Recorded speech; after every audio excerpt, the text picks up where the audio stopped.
الحمد لله رب العالمين والصلاة والسلام على سيد المرسلين وعلى آله وصحبه أجمعين. أما بعد، فأعوذ بالله من الشيطان الرجيم. وآخرون اعترفوا بذنوبهم خلطوا عملا صالحا وآخر سيئة عسى الله أن يتوب عليهم إن الله غفور رحيم. خذ من أموالهم صدقة تطهرهم وتزكيهم بها وصل عليهم إن صلاتك سكن لهم واللہ سمیع علیم. محترم سامعین و ناظرین، عمل کے حساب سے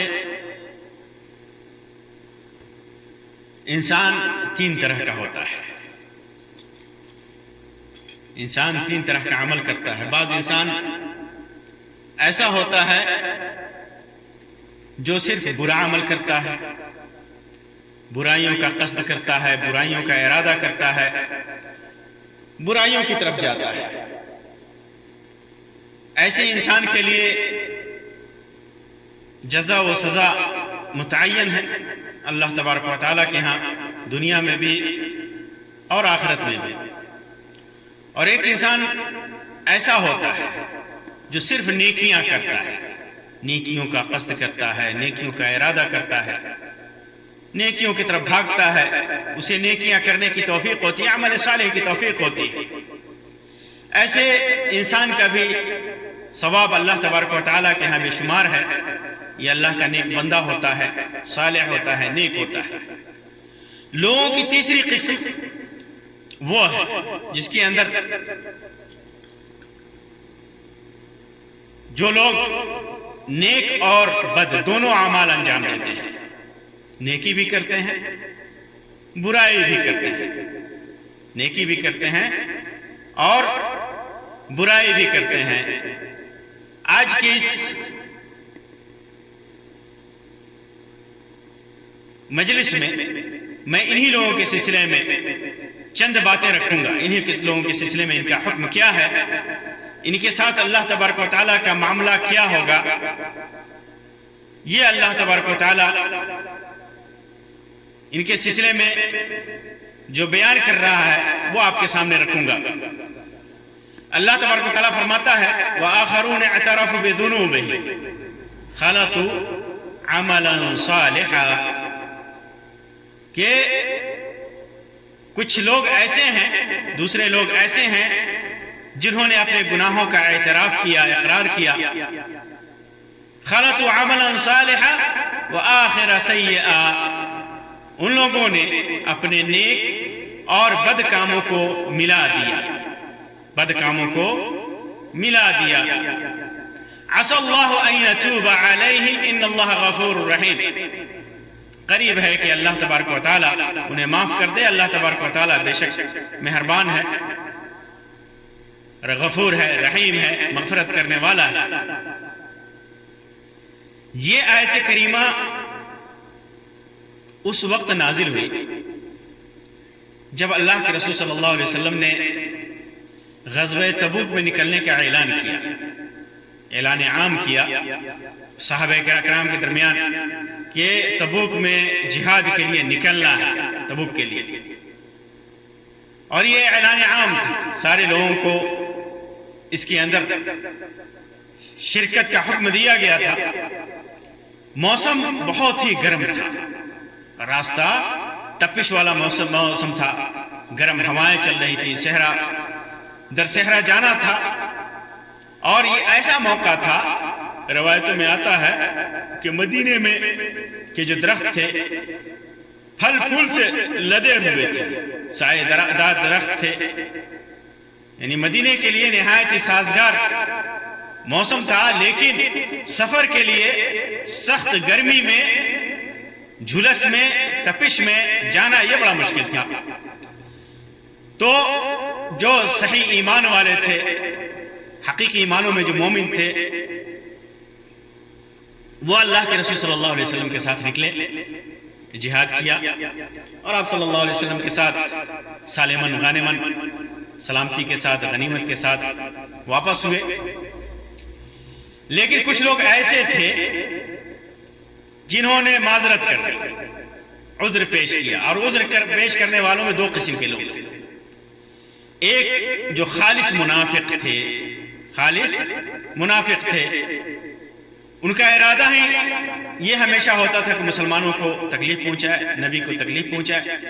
ظاہر طور پر وہ اسلام کا اقرار کرتے تھے لیکن باطن میں وہ کافر تھے، خالص منافق. ان کا عذر واضح تھا، ان کا حکم، ان کے سلسلے میں اللہ تبارک و تعالیٰ کا حکم واضح تھا. اور دوسرے وہ لوگ تھے جنہوں نے عذر تو پیش کر دیا لیکن نادم ہوئے، ان کے دل میں نفاق نہیں تھا، بس انہوں نے بعض وجوہات کی بنیاد پر عذر پیش کر دیا لیکن وہ لوگ منافق نہیں تھے. پھر اللہ کے رسول صلی اللہ علیہ وسلم جنگ سے غزوے سے واپس آئے تو ان لوگوں کو اپنے کرنی پر، جنگ میں شرکت نہ کرنے پر ندامت ہوئی. یہ لوگ نادم ہوئے اور اس کا اعتراف کر کے انہوں نے خود کو سزا دی. اور سزا یہ تھی کہ ان لوگوں نے خود کو مسجد نبوی کے ستونوں سے باندھ لیا اور یہ قسم کھائی کہ جب تک اللہ کے رسول صلی اللہ علیہ وسلم اپنے دست مبارک سے انہیں نہیں کھولیں گے وہ خود کو آزاد نہیں کریں گے. پھر جب اللہ تبارک و تعالیٰ نے یہ آیت کریمہ نازل فرمائی وآخرون اعترفوا بذنوبهم خلطوا عملا صالحا وآخر سیئا، تو پھر اللہ کے رسول صلی اللہ علیہ وسلم ان کے پاس گئے اور انہیں اپنے دست مبارک سے آزاد کیا، دست مبارک سے آزاد کیا. یہ آیت کریمہ اور اس کے بعد والی آیت کریمہ جو نازل ہوئی یہ ان لوگوں کے سلسلے میں نازل ہوئی. لیکن مفسرین کہتے ہیں کہ اگرچہ یہ آیت کریمہ خاص لوگوں کے لیے نازل ہوئی لیکن اس کا حکم عام ہے. یہ تمام ان مسلمانوں کے لیے ہے جنہوں نے نیک عمل کیا اور نیک عمل کے ساتھ ساتھ برا عمل کیا لیکن انہوں نے اپنے گناہ کا اعتراف کیا، ان کو ندامت ہوئی. یہ سب کو شامل ہے، سب کو شامل ہے. اگر وہ ایسا کرتے ہیں تو پھر ان کے سلسلے میں اللہ کا حکم ہے عسى اللہ ان یتوب علیہم ان اللہ غفور رحیم. وہ اللہ کی مشیت کے تحت ہیں، اللہ کی مغفرت رحمت اللہ تبارک و تعالیٰ چاہے گا تو ان کے اوپر نازل فرمائے گا، انہیں معاف کرے گا، ان کے اوپر اپنی رحمت دکھائے گا. یہ اللہ کی مشیت میں ہے. واضح رہے کہ جو لوگ گناہ کرتے ہیں یہ تمام نیکی کرنے والے لوگوں کے لیے نہیں ہے، یہ ان لوگوں کے لیے ہے جنہوں نے ایسا گناہ نہیں کیا جو معافی کے قابل نہیں ہے. اور معافی کے قابل تین گناہ ہیں جو نہیں ہیں. اللہ تبارک و تعالیٰ کے ہاں تین گناہ ایسے ہیں جو معافی کے قابل نہیں ہیں. حقوق اللہ میں، حقوق العباد میں بندوں کا حق مارا، اس کا اپنا الگ حکم ہے. باقی حقوق العباد میں، حقوق اللہ میں پہلا وہ گناہ جو کفر کا ہے، کافر جس نے دین اسلام کا انکار کیا، ایمان کا انکار کیا، اللہ کا انکار کیا، اس کے رسولوں کا انکار کیا، فرشتوں کا انکار کیا، جنت کا انکار کیا، جہنم کا انکار کیا، قیامت کے دن کا انکار کیا، اچھی بری تقدیر کا انکار کیا، اللہ تبارک و تعالیٰ پر جو ایمان اور ایمان کے تقاضے ہیں سب کا انکار کیا، کفر کو اختیار کیا، رسول کی رسالت کا انکار کیا، تو پھر ایسے آدمی کو اللہ تبارک و تعالیٰ نہیں بخشے گا. وہ ہمیشہ جہنم میں ہوگا، خالد مخلد فی النار ہوگا. دوسرا گناہ جسے اللہ تبارک و تعالی معاف نہیں کرے گا، اس گناہ کا ارتکاب چاہے وہ ارتکاب کرنے والا چاہے وہ مومن ہو یا کافر ہو، دونوں کو اللہ تبارک و تعالیٰ معاف نہیں کرے گا۔ کافر یعنی وہ شرک، وہ گناہ شرک کا ہے، کافر ہے تو وہ تو مشرک ہی ہوتا ہے، کافر وہ مشرک ہی ہوتا ہے۔ لیکن بعض لوگ ایمان کا دعویٰ کر کے، اسلام کا اقرار کر کے، اسلام کو قبول کر کے شرک میں مبتلا ہوتے ہیں، اللہ کے ساتھ غیر اللہ کو پکارتے ہیں، اللہ کے ساتھ غیر اللہ کا سجدہ کرتے ہیں، اللہ کے ساتھ غیر اللہ کے سامنے جھکتے ہیں، اللہ کے ساتھ غیر اللہ کی نظر چڑھاتے ہیں، اللہ کے علاوہ غیر کو غوث مانتے ہیں، فریاد رس مانتے ہیں، پکارنے اللہ کی جو صفات ہیں، اللہ تبارک و تعالیٰ کی جو خصوصیات ہیں وہ غیر اللہ کو دیتے ہیں، اللہ سے جو ڈر ہونا چاہیے وہ غیر اللہ سے اپناتے ہیں، اللہ سے جو رجا اور امید ہونی چاہیے وہ غیر اللہ سے رکھتے ہیں۔ تو اللہ تبارک و تعالیٰ کے ساتھ شرک کرنے والے کو اللہ تبارک و تعالیٰ معاف نہیں کرے گا، چاہے وہ جتنا نیک عمل کر لیں، جتنا صالح عمل کر لیں، دنیا میں جتنا نیک بن جائیں، لیکن اگر ان کے اندر شرک ہے تو شرک کو اللہ تبارک و تعالیٰ کبھی نہیں بخشتا۔ اس وجہ سے اس مشرک کو اللہ تبارک و تعالیٰ کبھی نہیں بخشے گا، اس کی بخشش نہیں ہے، اس کی مغفرت نہیں ہے، اس کے لیے اللہ کی رحمت نہیں ہے۔ جیسا کہ اللہ تبارک و تعالیٰ نے فرمایا ان اللہ لا یغفر ان یشرک بہ، اللہ تبارک و تعالیٰ کے ساتھ شرک کیا جائے اسے اللہ تبارک و تعالیٰ نہیں بخشے گا۔ تو مشرک کا عمل اللہ تبارک و تعالیٰ چاہے وہ جتنا نیک عمل کرے، مشرک جتنا نیک ہو، اگر شرک اس کے ساتھ ہے، جب تک وہ توبہ نہیں کرتا ہے دنیا میں، اللہ تبارک و تعالیٰ کے ہاں اس کی بخشش نہیں ہے۔ اور تیسرا، وہ انسان چاہے وہ جتنا نیک عمل کرے لیکن وہ برائی اس کے اندر ہے تو اللہ تبارک و تعالیٰ نہیں بخشے گا، اور وہ ہے منافق۔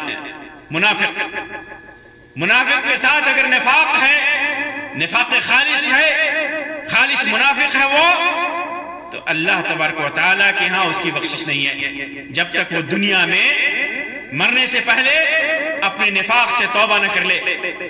منافق کی حالت قیامت کے دن یہ ہوگی کہ وہ ہمیشہ جہنم میں ہوگا۔ منافق کے سلسلے میں اللہ تبارک و تعالیٰ نے فرمایا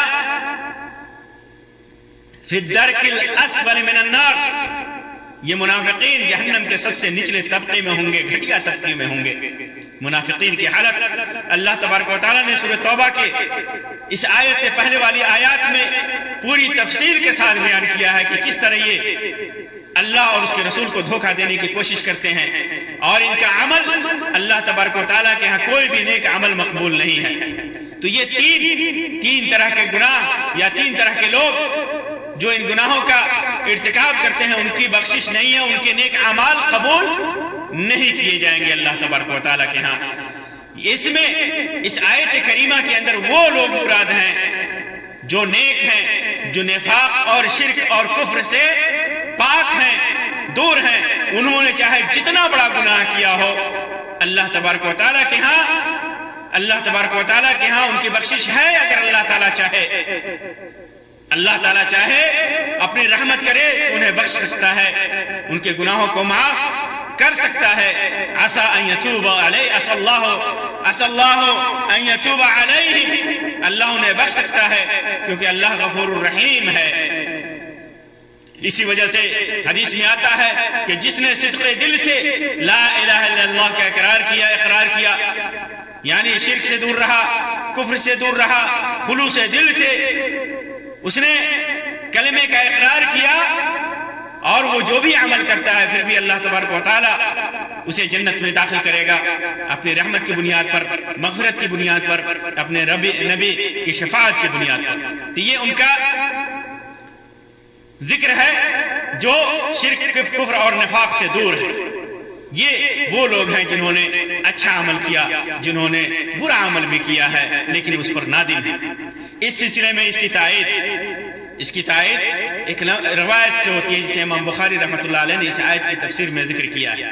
یہ روایت امام بخاری نے کئی جگہوں پر تفصیل کے ساتھ اور اس آیت کی تفسیر میں اختصار کے ساتھ ذکر کیا ہے، تفصیل کے ساتھ اس کے اندر ہے کہ اللہ کے سمرہ ابن جندب رضی اللہ تعالیٰ عنہ کی روایت ہے، فرماتے ہیں کہ اللہ کے رسول صلی اللہ علیہ وسلم صحابہ کرام سے پوچھا کرتے تھے ان کے خوابوں کے سلسلے میں کہ آج رات تو نے کیا خواب دیکھا، تو نے کیا خواب دیکھا۔ صحابہ کرام جو مناسب سمجھتے تھے خوابوں کو بیان کرنا اللہ کے رسول صلی اللہ علیہ وسلم کے سامنے بیان کرتے تھے۔ ایک روز صبح کے وقت اللہ کے رسول صلی اللہ علیہ وسلم نے صحابہ کرام کے سامنے اپنا خواب ایک بیان کیا، اپنا خواب جو انہوں نے دیکھا تھا۔ کہا کہ ایک رات میں نے ایک خواب دیکھا، اور معلوم ہے کہ نبی کا خواب یہ وحی کے درجے میں ہوتا ہے، نبی کا خواب وحی کے درجے میں ہوتا ہے۔ اللہ تبارک و تعالیٰ ان کو بتاتا ہے، جو کچھ وہ بتاتا ہے نبی کا خواب سچا ہوتا ہے۔ تو اللہ کے رسول صلی اللہ علیہ وسلم نے بیان فرمایا کہ رات میرے پاس دو آنے والے آئے، میرے پاس دو آنے والے لوگوں میں سے آئے۔ بعض روایتوں میں آتا ہے کہ یہ دو فرشتے تھے، یہ دو فرشتے تھے جو آئے تھے۔ بعض روایتوں میں آتا ہے کہ جبریل علیہ السلام اور میکائیل علیہ السلام تھے۔ وہ لوگ آئے اور انہوں نے مجھے اٹھایا اور کہا چلو ہمارے ساتھ چلو۔ اللہ کے رسول صلی اللہ علیہ وسلم فرماتے ہیں کہ میں ان کے ساتھ چل دیا۔ پھر جن روایتوں میں جو روایتیں لمبی ہیں ان میں ذکر ہے کہ مختلف مراحل سے گزر ہوا، کہیں کسی کو عذاب دیا جا رہا ہے، کہیں کچھ ہو رہا ہے، کہیں کچھ ہو رہا ہے، ہر جگہ اجازت لے کر کے جاتے جا رہے ہیں۔ اللہ کے رسول صلی اللہ علیہ وسلم نے سبب بھی پوچھ رہے ہیں، ان لوگوں کے سلسلے میں بھی پوچھ رہے ہیں۔ فرشتے کہتے ہیں کہ آگے چلو، آگے بتائیں گے۔ پھر لاسٹ میں آخر میں اس کو بتاتے ہیں۔ لمبا واقعہ ہے، لمبا قصہ ہے جو کسی اور مجلس میں انشاءاللہ ہم اسے بیان کریں گے۔ سردست جو میں بیان کرنا چاہتا ہوں وہ ان لوگوں کے سلسلے میں جنہوں نے نیک اور برا عمل دونوں کیا ہے، اس سلسلے میں اللہ کے رسول صلی اللہ علیہ وسلم فرماتے ہیں کہ ہم لوگ ایک جگہ پر آئے، ایک عظیم الشان باغ، ایک عظیم الشان باغ تک پہنچے، نہایت ہی خوبصورت باغ کے پاس پہنچے۔ ایسا باغ اللہ کے رسول صلی اللہ علیہ وسلم فرماتے ہیں کہ ایسا باغ میں نے کبھی نہیں دیکھا تھا۔ ان دونوں نے کہا کہ اس پر چڑھیے، اس باغ کی دیوار پر چڑھیے۔ ہم اس پر چڑھے تو ایک ایسا شہر دکھایا جو اس طرح بنا تھا کہ اس شہر کی ایک اینٹ سونے کی تھی اور دوسری ایک اینٹ چاندی کی تھی۔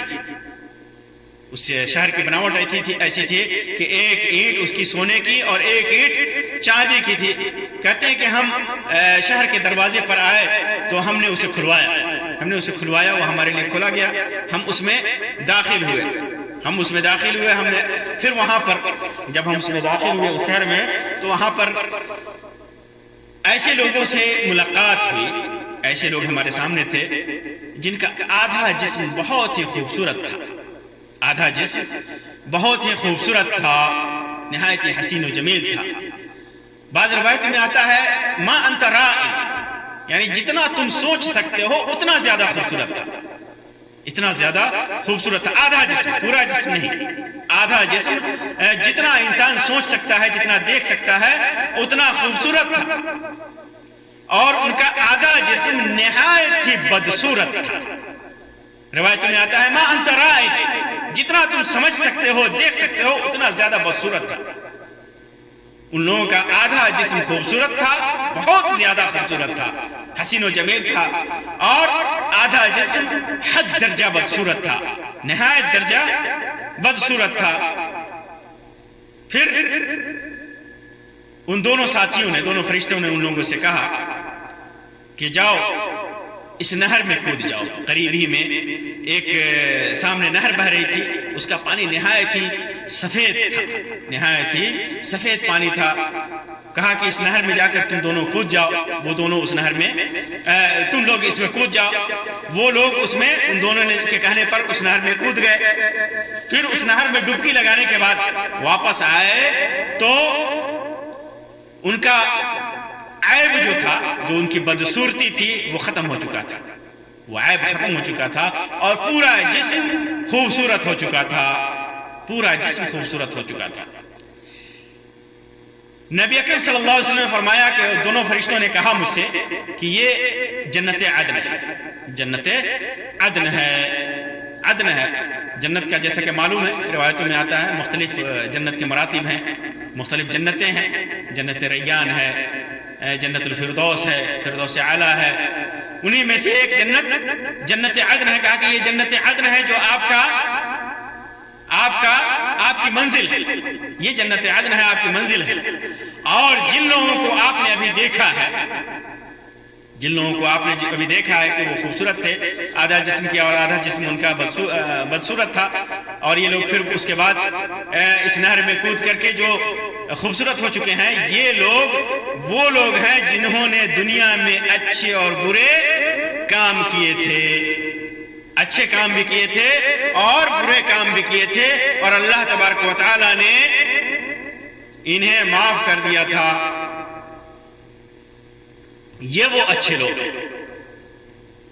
تو دنیا میں جو لوگ اچھے اور برے کام کرتے ہیں اور پھر وہ اپنی برائی پر نادم ہوتے ہیں، اس کا اقرار کرتے ہیں، تو اللہ تبارک و تعالیٰ اپنی رحمت سے انہیں بخش دیتا ہے، اپنی مغفرت ان پر فرماتا ہے۔ یہی وجہ ہے کہ ان کے سلسلے میں اللہ کے رسول صلی اللہ علیہ وسلم کو حکم دیا کہ اگر یہ نادم ہوں تو آپ ان کے لیے جب یہ صدقہ زکوٰۃ نکالیں تو ان کی زکوٰۃ کو قبول کیجئے، ان کے لیے دعا کیجئے۔ اللہ تبارک و تعالیٰ اپنے نبی کو حکم دیتے ہوئے فرماتا ہے کیا؟ فرماتا ہے کہ اگر یہ خود من اموالہم صدقہ تطہرہم وتزکیہم بہا، ان کے مال میں سے صدقہ لیجئے، ان کے مال میں سے زکوٰۃ لے کر کے ان کو ظاہر کو اور ان کے باطن کو اس صدقات کے ذریعے، اس زکوٰۃ کے ذریعے پاک کیجئے۔ وہ صدقہ نکالیں گے، زکوٰۃ نکالیں گے اپنے مالوں میں تو اس سے ان کو پاکی حاصل ہوگی، ظاہر میں بھی اور باطن میں بھی۔ اور فرمایا وَصَلِّ عَلَيْهِمْ إِنَّ صَلَاتَكَ سَكَنٌ لَهُمْ، ان کے اوپر ان کے لیے دعا کیجئے۔ ان کے آپ کی دعا کرنا، آپ جب ان کے لیے دعا کریں گے تو ان کے لیے دعا کرنا سکونت کا سبب ہے، سکونت کا سبب ہے۔ آپ کی دعا ان کے لیے تسکین ہے، ان کے لیے تسکین ہے۔ واللہ سمیع علیم، اللہ سننے والا ہے، جاننے والا ہے۔